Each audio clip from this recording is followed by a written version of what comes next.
Okay, so you want to own an undersea internet cable. A thin strand of glass, thinner than a human hair, running thousands of kilometers across an ocean floor, carrying essentially the entire internet between continents. There are no roads to compete with you. No alternative infrastructure most people even know exists. And every single email, video call, and financial transaction crossing an ocean has to physically pass through a cable like yours. Over 1.3 million kilometers of these cables already enable an estimated 3.65 quadrillion in digital transactions every year. That is the dream, and it is not entirely wrong. Here's what it doesn't tell you. This industry has already produced one of the largest corporate bankruptcies in American history. Not because the cables didn't work, but because everyone built them at the same time, for a wave of demand that took over a decade longer to arrive than anyone had priced in. Let's start with what it costs to build one.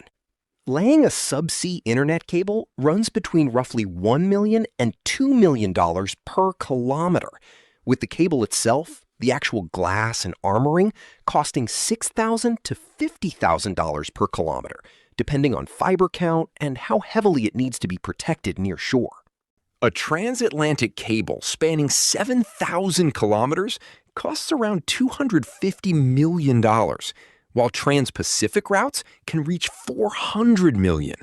At the extreme end, Meta's Project Waterworth, a 50,000-kilometer cable connecting 5 continents, is being built at a cost of $10 billion, making it the longest subsea cable in the world once complete.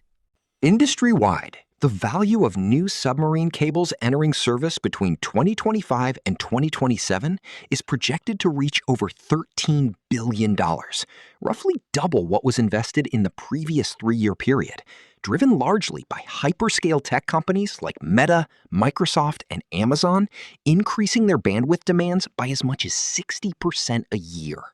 Before a single cable ship leaves port, there's a category of cost that has nothing to do with the ocean at all.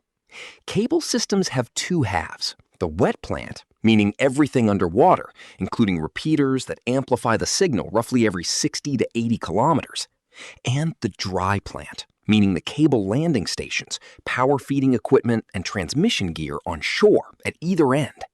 Landing rights alone can involve years of negotiation with multiple governments, since a cable has to physically make landfall in sovereign territory, obtain environmental permits, and often satisfy national security reviews before a single strand touches the beach. Route planning is its own specialized discipline, avoiding fault lines, existing cables, heavy shipping lanes, and fishing grounds, because the wrong path adds risk that compounds for the entire 25-year expected lifespan of the cable.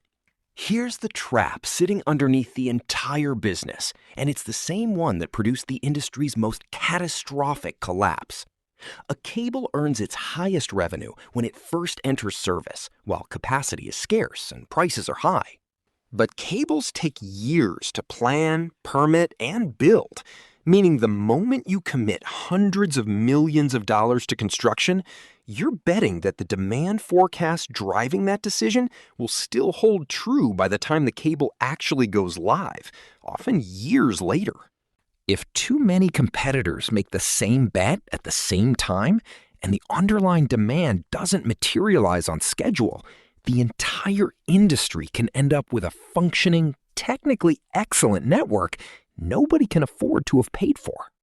Once operational, the revenue model runs through fairly straightforward layers.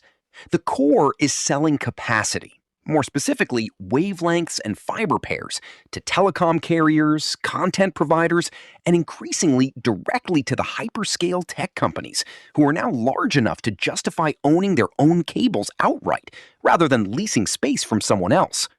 That last shift matters enormously, because when Meta, Google, and Amazon build their own private cables, instead of buying capacity on a shared one, Every cable operator competing purely on wholesale bandwidth sales loses potential customers to a market increasingly self-supplied by its biggest users.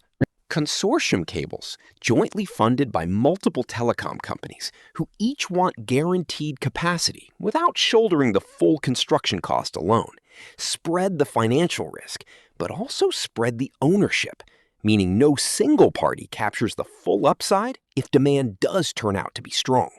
Now, the disaster case study, and it remains one of the largest corporate bankruptcies in American history. Founded in 1997 by Gary Winnick, Global Crossing built an ambitious global fiber optic network exceeding 100,000 miles, linking over 200 major cities across 27 countries, largely through new undersea cables laid ahead of anticipated internet traffic growth. The company operated on a straightforward assumption common across the entire industry at the time, that bandwidth demand would double every 3 months, a projection that justified spending roughly $15 billion in just 5 years building out capacity. Wall Street investors funded the vision generously, providing about $40 billion in equity financing and $10 billion in debt. And at its peak, Global Crossing carried a market valuation exceeding $50 billion, larger on paper than General Motors.